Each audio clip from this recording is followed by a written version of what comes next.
আবহমান গ্রাম বাংলার এই ছবিটি বলে দেয় শীতের সকাল। সাত সকালে গাছিয়াল দুলাল ভাই এসেছেন রস পাড়তে।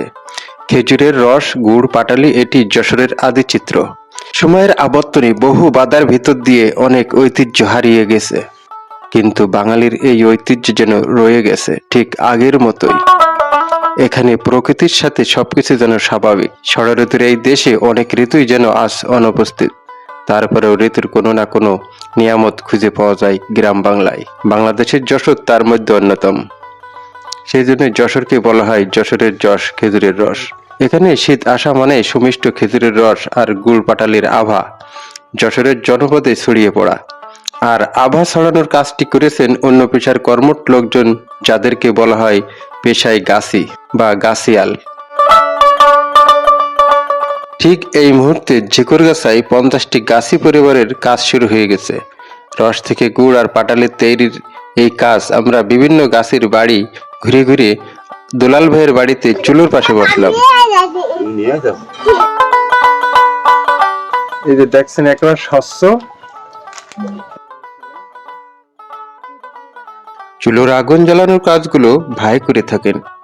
রস থেকে কিভাবে গুড় ও পাটালি করতে হয় আজ আমরা জানাবো কৃষি বাতনের মাধ্যমে দুলাল ভাইয়ের বাড়িতে। কত ঘন্টা রস জাল দেবেন এর উত্তরে দুলাল ভাই জানালেন, এই এক তামাল রস জ্বালাতে 3-4 ঘন্টা সময় লাগবে। এক পর্যায়ে রস শুকিয়ে ঘন হয়ে এলে তা গুড়ে পরিণত হবে। তিনি একজন দক্ষ গাছি। গত 30 বছর ধরে তিনি গাছ কাটেন। এবার তার গাছের সংখ্যাও 100-এরও বেশি। প্রতিদিন 40 থেকে 50টি করে গাছ কাটেন। বাড়িতে রস, গুড়, পাটালির সময় এরকম বাচ্চারা থাকলে সারাক্ষণ জমিয়ে রাখে। দেখুন, আমাদের গুড় প্রস্তুতির প্রায় মাস পথে চলে আসছে। আগে এক তামাল রস ছিল একবার এই পর্যন্ত। সেই রস কমতে কমতে এখন অনেকটা কমে গেছে, প্রায় অর্ধেকের কম হয়ে গেছে। যশোরের যে ঐতিহ্য খেজুরের গুড় আর খেজুরের রস, এখন দিন দিন আমাদের গাছই হারিয়ে যাচ্ছে।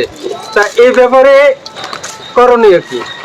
গাছই হারিয়ে যাচ্ছে, এর কষ্ট বিধান করতে যায় না। ওই কষ্ট খুব, সকালবেলা ভোরবেলা উঠতে হয়, গাছ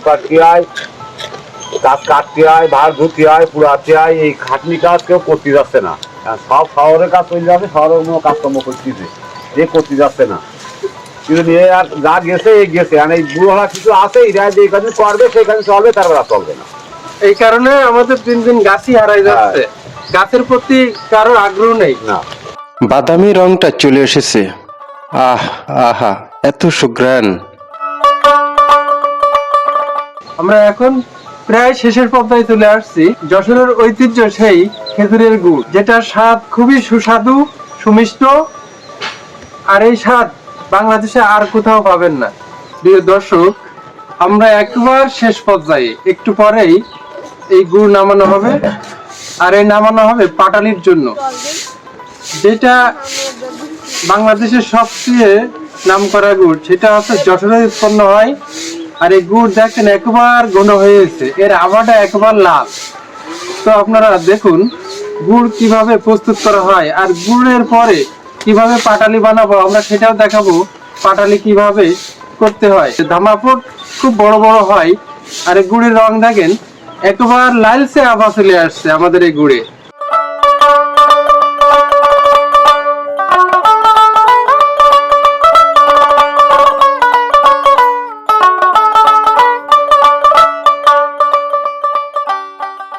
দর্শক, এখন দেখতে পাচ্ছেন এই গুড়টা নামানো হলো।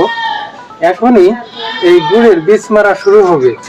এই গুড় থেকে কিভাবে বীজ মারতে হয়, এটা কিন্তু গুড় থেকেই নেওয়া, গুড়ের একটা অংশ। কথায় কথায় নাড়তে নাড়তে গুড় ঘন হয়ে যাচ্ছে, দানা বেঁধে যাচ্ছে। কি অদ্ভুত সুঘ্রাণ ছড়িয়ে পড়ছে চারিদিকে। আহ, খেজুরের গুড়ের এমন সুঘ্রাণ। এখনই ঢালা হবে পাটালির জন্য।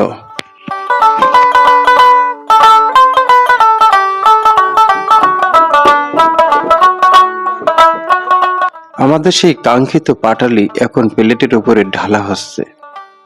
এই সেই খাঁটি 100% ভেজাল মুক্ত পাটালি।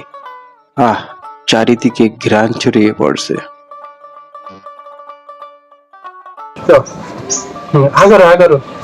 আমাদের খেজুর রসের পাটালি সব কমপ্লিট। এখন একটি খেয়ে দেখি।